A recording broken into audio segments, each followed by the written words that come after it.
In this session, what we'll do is we'll actually take all the concepts that Jose mentioned and see how we actually put them into practice, right? And specifically getting to, Keith, to your point, what does the end customer see, right? So that's what we're going to get into, like specific demos. And before we get to the demo, just want to kind of mention our approach to AIOps, Aruba's approach to AIOps. And the way we approach is we first start with customer problems. We first try to answer the question of what is the value that we are providing to the customer. It could be, providing insights or proactively identifying certain issues that was previously never possible because the network admins or the customer did not have the right tool set. So identifying those issues proactively that was never visible before. Finding the root cause for the problems, and coming up recommending solutions to fix the problems, and in some cases going the extent of even applying the solutions into the system to create a complete closed loop kind of system. So we start kind of bottoms up, where we define the problem first, what specific problem we are solving. I mean, obviously, networking space is very broad. We pick problems that are, more impactful or things that customers see the most. We pick those problems, build models that Jose talked about, the low-level, high-level models, to solve that specific problem. And then over a period of time, we explore how those models can be extended to solve other similar network problems. Okay, so that's kind of like how our approach is. So I have 3 demos to show you, and all 3 are problems that we found with our customers, that our customers complain about. Okay, so the first demo is was a problem that one of our large retail customers complained about. This is very specific to passerby clients. That could be in the parking lot or at the traffic light, connecting to your Wi-Fi network. So this particular customer was a large retailer, close to 2,000 locations across North America, averaging about 30 to 50 access points in every location, right? So it's a pretty large-sized network, and they complained about passerby clients impacting their Wi-Fi performance, right? These clients that were just passing by, because these locations were in public enterprise, public facing locations. There were clients that were passing by that was connecting to their Wi-Fi network, and because they were connecting from a far off location, it was actually impacting even their indoor clients, like the scanners, the handhelds, the POS machines, and that was kind of bringing down the performance of those indoor clients, right? Now, so when they try to solve the problem, the solution is pretty straightforward, right? The solution is to not allow these clients from faraway locations to connect to the to the network, right? But when they try to solve this problem at scale for 2,000 locations across 80,000 access points across millions of clients connecting to your network every day, it is just not possible humanly. Because they have to sift through millions of records, identify which client is indoor, which client is outdoor, and then come up with a threshold for every single access point on their network, right? And that's just not humanly possible, right? Through manual process. So that's when we said, okay, let's take this problem and see how we can use a system, apply AI/ML techniques to solve the problem, right? So that's and we took this problem and we said, okay, the first step in helping to solve this problem is to very accurately classify a client connection. So we track every client connection, from the infrastructure to the cloud. So we have every single record of every client connection, on a minute basis on the cloud. So we track each of these client minutes, and we use attributes like the amount of time that the client spends on the network, the number of APs seen by the client, the number of bytes transmitted by the client, the kind of the average roaming, number of roams that the client experiences. We use these attributes, apply them to a model, and the output of the model is to accurately classify a client connection as indoor or outdoor, right? Now, you could do this, you could say you could do this manually, but if you do this manually, there could be a lot of false positives. You could end up classifying an indoor client as outdoor. So that's the first model. So where we say, we apply this model to solve the problem, and then okay, I'm sorry, I'm just getting okay. So and now what we do is, once we are accurately able to classify the a client as indoor or outdoor, we now come up with a threshold that will ensure that most of your outdoor minutes are excluded, which means we disconnect all these outdoor clients, but at the same time ensure that your indoor clients have very minimal impact, right? And that's exactly what you see here, which is the insight, right? Which is the customer facing portal. When they log into the system, they would see, hey, I see there are outdoor clients impacting Wi-Fi performance, and the impact is if I implemented this recommendation, and we clearly call the recommendation 2, which is change the probe threshold from 0 to 16, auth threshold from 0 to 16. And what that means is when you implement that recommendation, most of your outdoor minutes, which is close to 87% of your outdoor minutes, will be kept away, but ensuring that only 0.5% of your indoor minutes are impacted, right?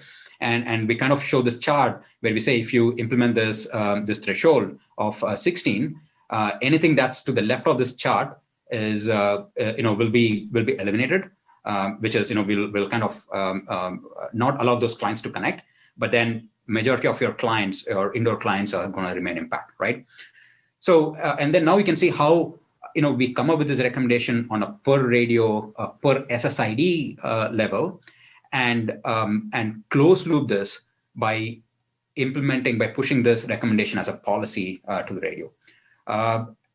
When we came up with this recommendation for this customer, and when they implemented this, we saw on average 25 to 30% increase in the Wi-Fi bandwidth available for those indoor access points, because they were able to get on to the wireless network faster. They had more time to transmit, and it just improved the overall performance of the entire indoor wireless clients. So hey Sridhar, I'm sorry to interrupt. What are we looking at? Is this an ESP dashboard, or is it some other Aruba product? So this is the Aruba Central, which is the core platform driving the ESP. So this is the cloud platform where I have logged in, and this is the network operations dashboard. This is where you would, this is a dashboard where you would onboard all your devices from access points, switches, gateways. You would do all your day 0 workflows, day 1 workflows, like configuration, pre-provisioning, create config groups, create sites for monitoring, and then all your day 2 workflows, including basic monitoring, troubleshooting, and also this AI, which is kind of completely integrated into the dashboard. So one of our approaches has been that which we took is to not to separate out the AIOps aspect from the core monitoring dashboard. We wanted to ensure that as part of your, as a network admin, as part of your regular workflow, the AI should feed into giving insights to the network admin about the network. So it is well integrated into the network operations dashboard. Okay. And sorry, follow-up question. Maybe I missed this or didn't follow, but when you gave the customer this recommendation to change the power settings, I believe that's what you said, right? Indoor power and outdoor power and all that stuff. Wouldn't there be an RRM in the Aruba wireless system that would automatically do it? Yes, absolutely. So the RRM today, right? So if you look at the where the RRM algorithms are today, generally in the industry, they look at static environmental metrics. Like they look at, okay, what is happening right now in my environment, and kind of react to what is specifically happening in that particular particular environment without applying any ML logic. Now, what we're trying to do is, we are just enhancing our RRM to include AI and ML based learnings and push the recommendations based on AI. So we are just moving the spectrum of RRM from previously, which was much more static, not ML driven, to more of ML driven recommendations. So you could think of this falling under the broader RRM category, the recommendation. So is this live? Is this a live display of Aruba Central for some customer, or is this a simulation?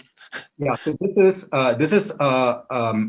is a demo system, but the data that you see here is being extracted and anonymized from a live network system. So this is really Aruba Central, but operating on a simulated environment, effectively. Correct, but the algorithms or the ML that actually went into this recommendation was based on the data we collected from 65,000 customers, 1 million devices. All that is done offline, right? That happens in a single location offline, and what the customer sees is just the output of this. Are these recommendations being updated at a set frequency, or is it kind of a you get the sample data set, it runs through AI, and then it outputs recommendations, and it's just one and done? Does the customer get to customize how often they're relooking at their data? Great question. So we have close to about 33 insights we provide, and depending on the insight, they run at different frequency. So, for example, some insights run much more aggressive, like every hour, because it's like something like connectivity insights, right? Showing our clients failing auth, DHCP, our DNS issues. You want this to be more near real time. When I say real time, today it's 1 hour, but we're looking at kind of reducing that even further. But some of these insights that you see here, for example, this one, which is outdoor clients impacting Wi-Fi performance, this runs once a week. So again, we have different levels of aggregation, time aggregation. We run every one hour, then we aggregate that for a day. We run every day. And then we keep storing the record for the day. And some of the insights run more for a week, because these are much more systemic changes, right? You typically wouldn't want to make such changes every hour, but rather react to it. Once we have a lot more data, we are much more confident about the recommendation. I guess kind of a follow-on question to Corey's question was, how often do you retrain these AI models? You mentioned a separate number of 33 insights. Was that the number? Yeah, today we have 33 insights, yes. So that would be effectively 33 separate models generating those insights. Is that how I would read that? No. There's 33 customer visible outcomes. There's a lot more models under the hood. I talked about hierarchy of models. There's many. Yes. Okay, so back to the question then. How often do you retrain those models? And are they retrained on a customer basis, a site basis, a device basis, that sort of thing? Environment class. It depends on the models. Some are hourly, some are daily, some are weekly. So you retrain a model every hour? Some. Okay. I feel like most are daily or weekly. Okay. I feel like you're teetering on the edge of a security question there.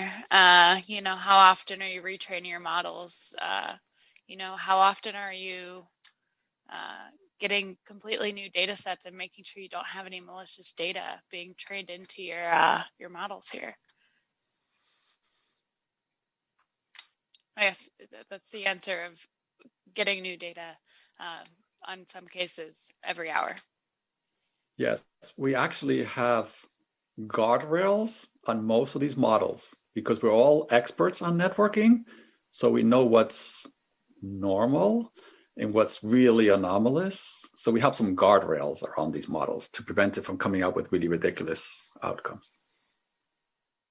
So, we talk about validation of models and that sort of stuff. So you're doing these sorts of validation of the model through manual technology or techniques or automated technique. I'm trying to understand how much of this is, especially if you're doing something on a daily basis or even an hour, especially an hourly basis, validating the model retraining activity could be, to do it manually would be exorbitant. So we have metrics around how the models are doing. And if the metrics diverge, we also generate alerts for ourselves. So we've had cases where for 1 week, some model will spit out an enormous amount of anomalies and we go troubleshoot what happened. And sometimes there's some upstream data corruption. But we have guardrails and we have anomaly detectors on the data itself and the model outputs for us, not for the customer. So think about an anomaly detector for our own data pipeline. Okay, thanks. All right. Okay, so let me get to the second demo, which is again another. Like I said, we always start with the problem. This was another problem that another customer reported, where they complain about clients at a specific store. Again, this was a large retailer, multiple locations. So they complain about clients not being able to access certain applications. They were all connecting, they got IP address, but for some reason they were complaining that they were not able to access applications, right? So again, that's how we start. Again, we start with the problem. Now, what I'm going to do is I'm going to show now kind of like introduce our searching capabilities along with this demo. Our NLP based AI search engine allows users or admins to kind of convey their intent through natural language, and then the search passes the natural language and then lets the user land to the context that the user came in here with, right? So for example, in this case, assume that the user came with this context saying there are DNS issues at site Roswell. Okay, so I do a search, right? And this is a NLP search, and you can see that what the search engine does in the backend is it understands these certain elements. Like one of the elements is specific keywords like protocols like DNS, DHCP, .1x, and then which are standard. And then it also identifies Aruba specific elements. In this case, element called site. Site, these are nothing but a physical location. Think of this as, okay, so if you have hundreds of retail locations, every location is a site. So the search understands this. We've trained the model and then returns the result. The intent of the result is to take the user to the context that is more closer to the intent that the user came with, right? So in this case, you can see that the first output of the search is, hey, there are DNS issues at this particular site. So if I go click on that view, immediately you can see that the context now is changed to that site, and automatically it sees that there are DNS queries here. Okay, so I'm just going to make it a day, just for purpose of explaining. Now, and what we do here is now I'm just going back and comparing what we show to the user with some of the concepts that Jose talked about, right? The first was peer group classification, and then comparing your network against that peer group, right? So that's exactly what happens here, right? So you can see that there are a lot of DNS queries failing in this particular site, and when you look at it over time, what we do is we actually compare every hour the DNS records or DNS failures against the DNS failures of other similar networks. You can clearly see that there's a huge deviation from the baseline established for the peer group, right? So this clearly tells you that there is something wrong with the site, and that's the reason why the insight was generated in the first place, right? And that's how we use that's what we use to generate a lot of these anomalies and insights. So you can compare this against a class baseline, which is the peer group. You can also compare against the company baseline, which is this particular tenant or this particular customer, and really tell you how this site is behaving against all the other sites of this particular customer or particular tenant. So you'll be able to compare your site against other peer groups. You'll be able to compare your site against your own customer tenant. Now, the next step, once clearly there is an anomaly. So the next step is really say, which servers are impacted, which access points are impacted, and in this case, again, this is again a demo system, right? Like I mentioned before, but the data is actual data that we pulled out and anonymized and kind of fed it into this demo system here. So what we found out was this particular site had about close to 18 access points. And what this allows you to do is it provides the context for that failure, right? It kind of like tells you what you need to go look at when there is a failure. And Bernd will talk about how we are using that to provide a much more English language sentence that tells you, that clusters these different attributes and tells you the scope of the problem and where the scope of the problem is high. But it clearly tells you here that there are only 3 access points that are impacted in the site, and that kind of helped us narrow the issue to a specific set of clients that were deployed in one corner of the store, and they were just sending spurious DNS requests to the DNS servers, and that's why we're seeing this huge DNS failures. So again, we talked about how. In this case, we talked about how we're using baselines to actually detect an anomaly and really allow the network admins to compare, your network against other similar networks. Because, if we did not have this, it would be very hard for a system admin to define what the threshold should be, right?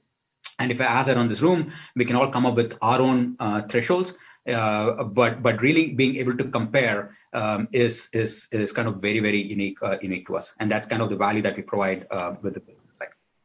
I think this comes down to collecting large amount of data. So could you elaborate more how you calculate that baseline from that huge amount of data? Jose, do you want Jose or Bernd, do you guys want to chime in on? Sure, I could comment. So I talked about earlier that we have these 1 million devices and we have these 25 environments.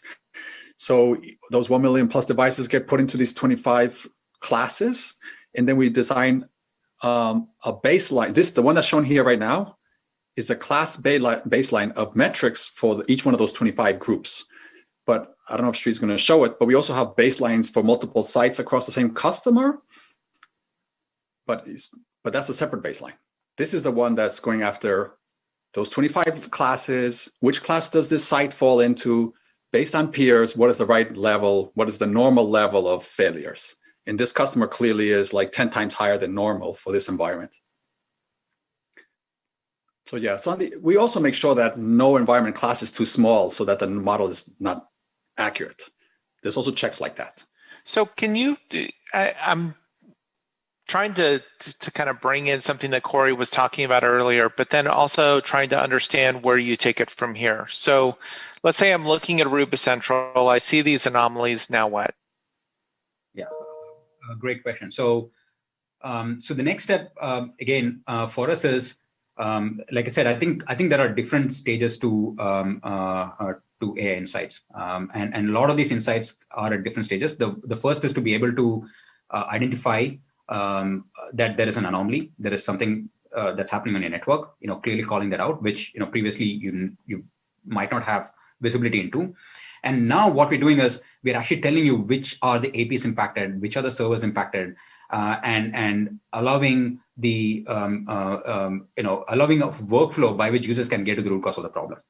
Now, if you look at the previous example that I showed, right, which was the probe threshold or threshold, there we took that problem and went all the way where we said, okay, you know what, I see a problem. I know what the root cause is, I know what the solution is, but I also will go apply that solution, apply that config as a closed loop and solve the problem for you, right? So the problem that we're trying to solve will remain or will be will be in any of these spectrum of evolution. But the goal for us is to take these insights and move towards the right, which is the kind of the closed loop system. And there are different problems, different insights that might be at different stages, but the goal is to move them to the right with the closed loop system. But aren't you assuming as part of that the problem is actually generated in the network and not an application or device? So right now, yes, that's a great question. Today, like I said, we collect telemetry from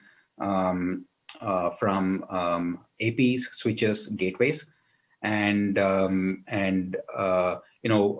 having this visibility across different parts of the network kind of helps us tie, gives that end-to-end visibility and not kind of silo into one part of the network.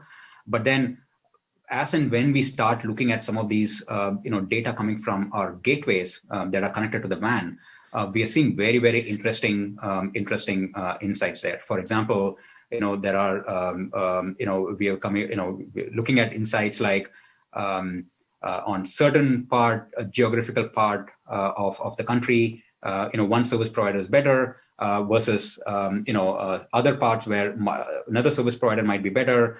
And really come up with a recommendation that says, okay, if you're deploying your network in this part of the location, you might be better off, sending all your traffic through the service provider. And even breaking this down, we also calculate per application, cost metrics across each link, and then we kind of measure which link will give the best performance for each individual specific application, right? It's not part of, and I'm not showing as part of the demo, but yes, those are the metrics that we are collecting today. So one question, you're collecting, all those sorts of data. There's obviously some security considerations or exposures for like MAC addresses or server addresses and that sort of stuff. Are you do you provide any sort of obfuscation or encryption of the data that's in your cloud so that somebody couldn't necessarily crack into this and find out, let's say, all the MAC addresses of a customer's sites or 10,000 sites or whatever that solution might be? I mean, there's lots of data here, and it's very important data, and I understand it's important to understand how the network is operating. But then the question becomes, having all that data in one place becomes a very interesting vulnerability. Yeah. So I'll answer this in two ways, and I'll let Jose kind of chime in as well. So first is as a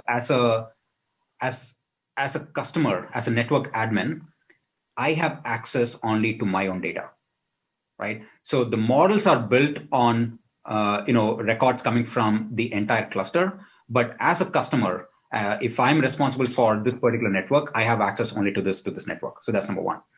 The second is, on the cloud side, we have very strict, security, policies and enforcements that actually restrict who can access what, which applications can access what, right? Of course, we are going through certifications like FedRAMP, and kind of like putting those checks in place to ensure that from a cloud infrastructure standpoint, we are compliant to all the security, and legal implications. Yeah.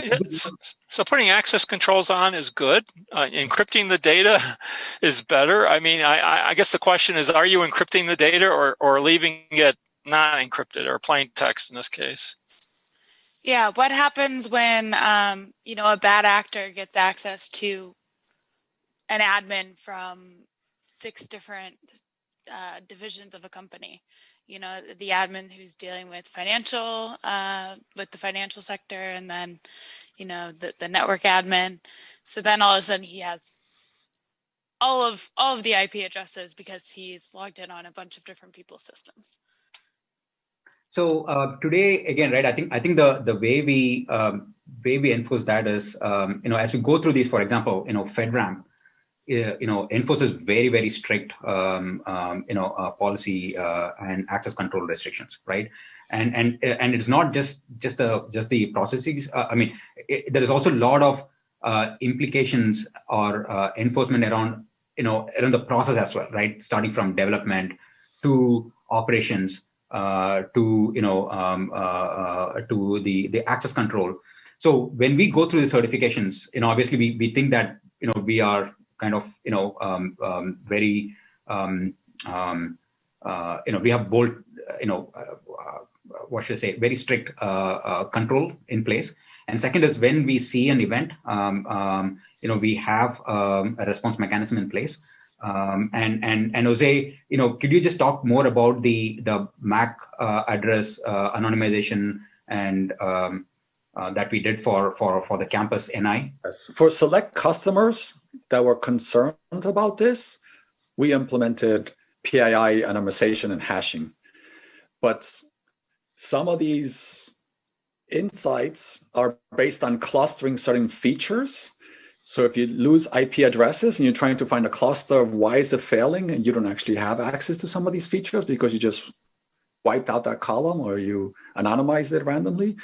So some of those customers that originally said, I don't feel so safe moving these things to the cloud. By the way, we also had similar issues with contact tracing, proximity tracing, density tracing, where some were not comfortable sending the usernames or the MAC addresses to the cloud. So we just took out those columns, but then of course they lose the ability to go and contact specific users.